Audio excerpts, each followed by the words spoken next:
Hi, എല്ലാവർക്കും സുഖമാണെന്ന് വിശ്വസിക്കുന്നു. ഇപ്പം നമ്മുടെ നാട്ടിലൊക്കെ ഭയങ്കര കാറ്റും മഴയും ഇടിയും വെള്ളപ്പൊക്കവും ഒക്കെയാണ്. ഭയങ്കര കാറ്റ് മൂലം ഓരോ സ്ഥലങ്ങളിലൊക്കെ വൃക്ഷങ്ങളൊക്കെ ലൈൻ കമ്പിയിലോട്ട് മറിഞ്ഞ് ഓരോ സ്ഥലങ്ങളിലൊക്കെ 3-4 ദിവസമായി കറണ്ട് ഇല്ലാതായിട്ട്. അതുപോലെ തന്നെ ഈ ദിവസവും ജോലിക്ക് പോയി കഴിയുന്ന വീടുകളുണ്ട്. അവിടെയൊക്കെ ഈ വെള്ളപ്പൊക്കം മൂലം ജോലിക്ക് പോകാതെ ഇരിക്കുന്ന ഒരവസ്ഥയാണ്. അവരുടെയൊക്കെ കാര്യം ഓർത്ത് കഴിയുമ്പോൾ ഭയങ്കര സങ്കടമാണ്.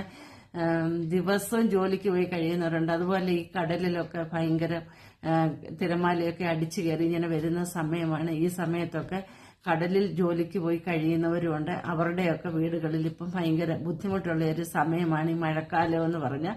അപ്പൊ എല്ലാവരും അവനവന്റെ വീടുകളിൽ സേഫ് ആയിരിക്കുക. മഴക്കാലത്ത്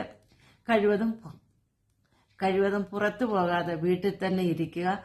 അപ്പം എല്ലാവർക്കും